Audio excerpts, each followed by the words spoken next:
Hey guys, welcome to Xbox On. So Benny, you've just been playing a game and I want to hear all about it. Yeah, like I've been playing loads of games today. I had an awesome day at E3. So many games, so many awesome things to talk about, but one stood out for me in particular, Metro Exodus, and without a doubt, one of the most beautiful games I've seen at E3. Like from the start of the demo where you're on this train to seeing like all these like character models and the details that they're in their emotions and their characters, and you can see they've kind of like weathered this environment in this post-apocalyptic kind of world, and it's a nightmare. So you're saying like visually it looks good. What we want to know is it enhanced for the Xbox One X? Yeah, like it's Xbox One X enhanced. It's 4K Ultra HD. But like the best thing is about the entire environment and stuff. It's just like this. You can tell from if you've played Metro games in the past.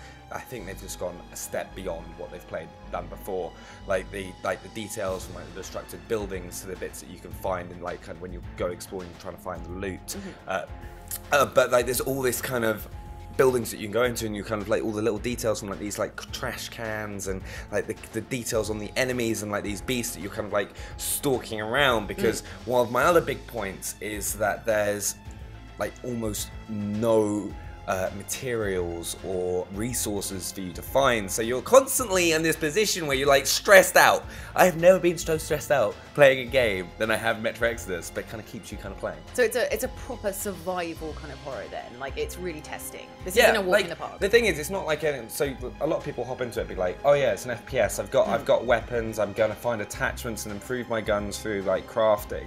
But you get this situation where it's very low amount of ammo, you have to choose and pick your battles. Like, I went in, I'm not gonna lie, right? First thing I did going into this game was when all guns blazing, like there's this mission that you do in the demo that we played where you go over this lake and it's really typical, alright, any gamer does this. When you see water and it looks good in a game, Metro Exodus water, exceptional, other than the things beneath the water, a little bit creepy, but we'll get onto that in a second. Okay. But went in there and kind of went all guns blazing, and it just went terribly, terribly wrong because I ran out of ammo, and then I couldn't complete the demo because I had no more ammo, and I was like, here we go, you didn't complete it. Did you die a bit then? I died a lot, because I think this is one of the things as well, there's various difficulties for you to do, so if you kind of want to have that real extreme horror kind of experience where you are in a post-apocalyptic world, you're not just going to run around and find a ridiculous amount of ammo. It's just not going to happen. You have to go in and like from the enemies that you kill, you're going to take off them, break down their weapons, break down their equipment,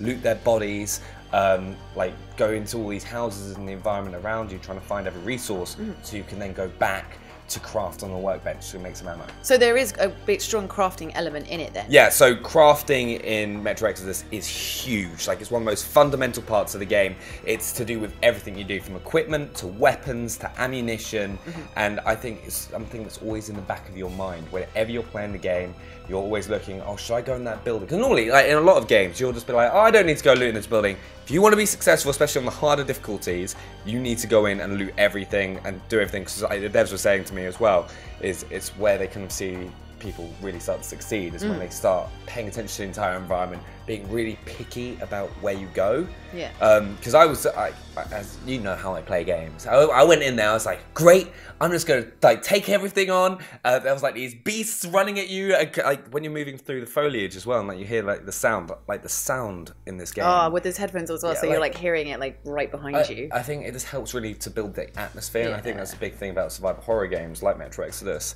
is everything there is to help build that atmosphere from the sound. So from when you're sprinting and then you're getting that bass of the heartbeat. Oh, so you hear your heartbeat. Yeah, like it's really cool. Horrible. And also you can do this thing where you can holster your weapon. So if you want to run further, you holster your weapon pressing right on the D-pad, and you can run further. But as you start running further and further, you start hearing your heartbeat get faster and faster and faster as you kind of run out of breath. And then you start hearing like as you're pushing through like these branches and stuff like that, and then you're like hearing these enemies chasing behind you, and you're like, please do not kill me. It sounds super atmospheric. Yeah, it is. That is the main part of the game. It's the atmosphere and the world. It's beautiful. So you spoke a bit about obviously being attacked by horrible things that killed you. What are they? What's attacking you? All right. So there's a number of different things. So you obviously in the post-apocalyptic world, you've got the other humans in the world. So you've got the other characters that are going to have weapons that are armed. That could be a cult. But one of the biggest things with it as well is there is this moment when there was this church that we went into, and there was like giant monsters that were like. There was this line that made me laugh. It was like, was that a whale? And it was just like burst out, knocks you out of the ship, and then you come out. And that was just like incredible to see, and the details. And there's like, it's not just human enemies. It's like deformed, kind of mutated creatures that are going to come out and kind of make your life a living nightmare. So it is human beings and mutant creatures coming for you. Yeah. Are there any nice? Did you see any nice humans, or were they all against you? The thing is you've got this. So at the start of the the start of the demo we played, you're with your team, your kind of like army, so to speak, on this train, and they're like, all right, this is what we need to do, and like you kind of get attached to your characters quite quickly. They've definitely done a lot of work on that. That's cool.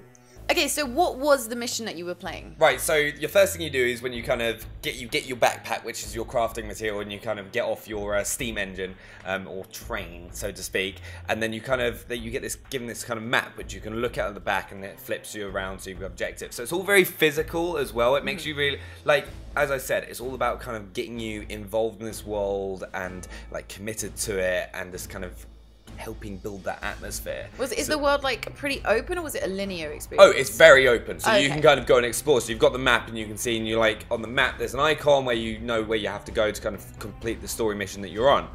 So did that, kind of got in this little paddle boat, which is kind of where later on it kind of got broken down. But you kind of go along, and you kind of like using the oars to kind of push through. And it's very like the sound, like I keep going back to the sound. It's incredible. But then you kind of get to this kind of church building. What sounds were you hearing as you were doing it? Like, well, it's like kind of like the water kind of like pushing through the paddles, and kind of like, you know, and like if you've ever done like canoeing or anything like that regularly, right? Every day. Like the first thing you do is like kind of like you push it like in, and you kind of get like water drip. Like those sort of sounds are incredible. Right. And you go to this church, and there's this like cult in there, and he's going like, oh, this is happening, and they've got some people trapped in the church sounds like tower. Far Cry 5 then. Yeah, like literally, it's very, very similar in that. And there's like, and they've got these people trapped in the top side, and it's just like, oh, we're a peaceful group. They're never peaceful. They're definitely not peaceful. Lying. Right? If someone ever tells you, oh, we're peaceful, they are not peaceful. Lying. Right? So you do that. You go up to the top to go rescue this girl, but then like they call in an army. Who's the girl? So it was just this. Honestly, because you don't see the starter story, it was like a demo that was like set a little bit into the game. They keep it a bit secret. Yeah, so you're there to rescue this person, and there was this line that said, "Oh yeah, you said you would come back for me." Right. All right, so that's built into that, and then you kind of rush out, and then get in this boat after take. I kind of ended up going like, because it said, "Oh, just run out without hurting anyone." I killed everyone. And is that where all your bullets went? Yeah, that's where all my bullets went. Okay, I was like, and then that messed you up later on because you had no bullets. On the plus side, I did get a lot of materials, which was quite cool. But then I got on the boat. I was like, great, I'll probably find some more ammo. I didn't find any more ammo. But then got off the boat, and then this kind of thing jumps onto your boat from this mutated creature where I'm like, I've got no bullets, I can't hit this thing, so I'm like trying to melee it in the face with the butt of my gun. This like it's got this like big mouth, like horrific.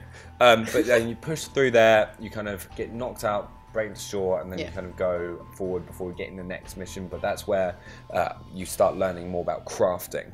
Okay, so tell us more in depth about what you're building, how it works. So effectively, like one of the things you're doing, you're always collecting materials, so then you can upgrade your weapons. You can create make ammunition at a workbench. So that's in your head because you're so restricted in resources. And I just thought that was a really cool part of the game. Yeah, nice. Okay, and then was that the end of the demo? Or did you carry on going? So the last bit for the demo, I had like 5 more minutes, so I kind of got into the next part of the story mission, and you kind of go across where you actually got a quick time event, which freaked me out. This kind of like mutated human zombie, right? Looked a bit like Gollum. I'm not gonna lie. Okay, comes out and like I wasn't expecting it because I genuinely just wasn't. And it came in and I was like, start mashing the X button as it kind of jumps. I always get the fear when those things pop up and it's just like, ah! that was pretty much my reaction, because you're like fighting against it as well, so it's kind of pushing, so it's just like you need to beat it in that. And then went from there to then kind of climb up to this top of the building, where I then failed because I had no ammunition to hold off this wave of things. I was trying to hit him in the face with a gun, didn't work. So that's pretty cool then, because it's sort of, you can't just kind of shoot your way through. You've really got to be quite strategic with it. Like, you can't, if you see an enemy, you don't necessarily have to kill it. If you can, avoid them. Yeah, you want to conserve your ammo. Yeah, so that was the biggest thing I learned, is pick your fights. If you don't need to fight, don't fight.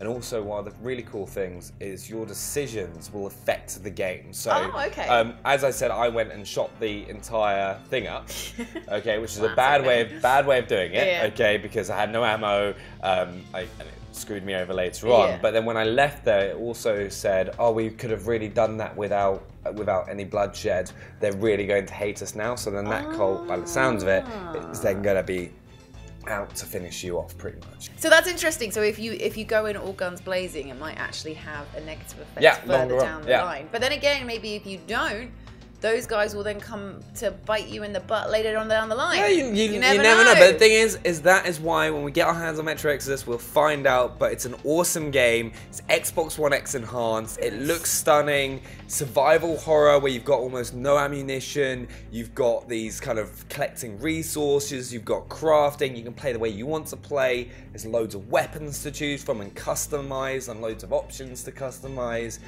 Brilliant game, and that was just from a short demo. Really stood out for me at E3. Can't wait to get my hands on it.